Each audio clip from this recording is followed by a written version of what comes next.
नमस्कार दोस्तों, मैं सूर्य और आप देख रहे हैं बॉलीवुड क्रेजीज। मैं आज आप लोगों से बात करना चाहता हूं, वो भी लाइगर के फुल रिव्यू के बारे में। लाइगर फिल्म मैंने देख ली है, सुबह 8 बजे का शो। तेलुगु वर्जन में मैंने ये फिल्म देखी, लेकिन काफ़ी हद तक डायलॉग हिंदी में थे और मैंने सबटाइटल के साथ देखी है, तो मुझे बिल्कुल वो फील, वो इमोशंस, वो हर चीज़ समझ रही थी। और मैं अपना जो रिव्यू है वो देने वाला हूँ इस फिल्म को लेकर कि लाइगर मुझे आखिरकार कैसी लगी। लाइगर फिल्म जो है स्टार्ट बहुत बढ़िया तरह से होती है, लेकिन जैसी ही अनन्या पांडे की एंट्री होती है वहाँ से फिल्म काफ़ी डाउन होती है और फर्स्ट हाफ पूरा डाउन रहता है। ऐसा लगता है कि अब कहीं ना कहीं सेकेंड हाफ में फिल्म उठेगी।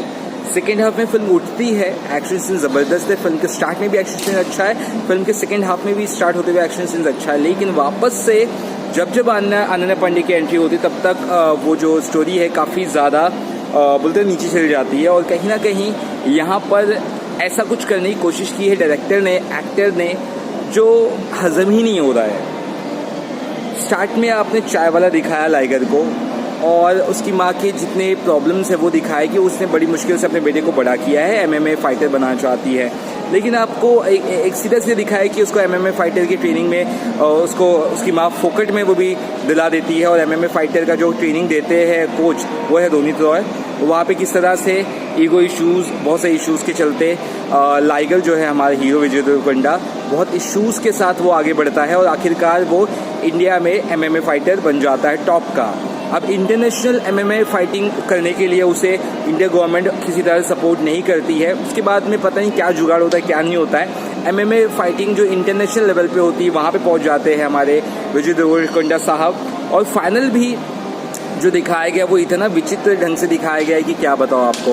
और यहाँ पे मुझे ऐसा लगता है कि माइक टाइसन का जो किरदार है एंड में आता है, उस किरदार की इंसल्ट कहीं ना कहीं कर दी है, क्योंकि हमें लगता है कि एंडिंग कुछ अलग तरीके की होगी। सुल्तान जब हमने देखी थी सलमान खान की, तो उसमें एक एंडिंग हमको पता है कैसे थी, तो यहाँ पे एकदम उलट पलट करके रख दिया है। और फिल्म कहीं ना कहीं मुझे लगता है कि मेरे आंखों में आंसू आने चाहिए, अब आने चाहिए।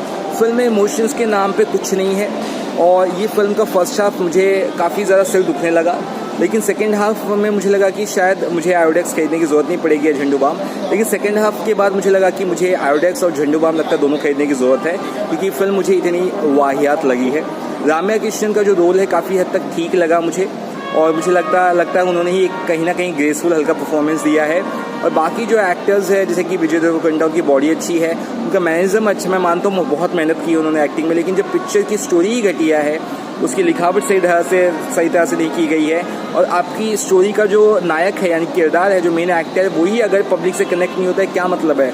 मैं जहाँ फिल्म देख रहा था PVR ओबेरॉय मॉल में, यहाँ पे 55 से 60% की ऑडियंस थी, लेकिन हल्का फुल्का एक दो जगह सीन्स में कहीं पब्लिक हंस रही है और ऐसा लग रहा है कि बहुत अंदर से पब्लिक का पैसा वसूल नहीं हुआ। यहाँ तक कैसा रिव्यूज़ में भी पब्लिक ने कहा कि उनका पैसा वसूल नहीं हुआ है और ये पूरी जगन्नाथ के लेवल वाली फिल्म भी नहीं है, ऐसा भी लोगों ने कहा है। तो कुल मिलाकर मैं बाकी की राय नहीं देना चाहता हूँ, अपनी राय देना चाहता हूँ। मेरी राय के हिसाब से फिल्म काफ़ी बंडल है, पैसा वेस्ट है। आप चाहे इसमें 150 खर्च करो, 200 खर्च करो, पैसा वेस्ट है। अब हिंदी मार्केट में ऑडियंस को कितनी पसंद आएगी मुझे नहीं पता। फिल्म को मसाला अपील मास फिल्म कहा जाए, बट मुझे ऐसा लगता है फिल्म मास नहीं है, फिल्म क्लास भी नहीं है, फिल्म थर्ड क्लास है फिलहाल, और मज़ा बिल्कुल नहीं आया।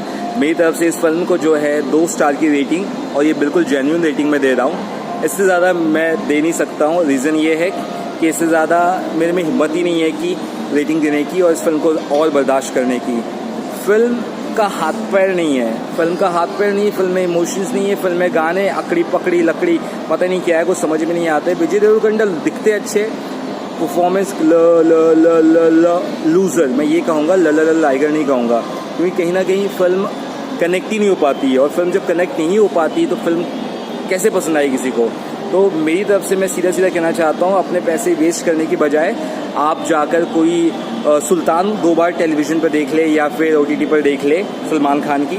इस फिल्म के लिए अगर आप पैसा डालना चाहते हैं सिर्फ एक ही इसने के लिए डालिए, विजय देवरकोंडा की अगर आप फैन है तो। अदरवाइज ये film full of waste time पैसा है। तो आई होप वीडियो आपको अच्छा लगा। वीडियो अच्छा लगा चैनल को जरूर सब्सक्राइब करिएगा। Bye bye.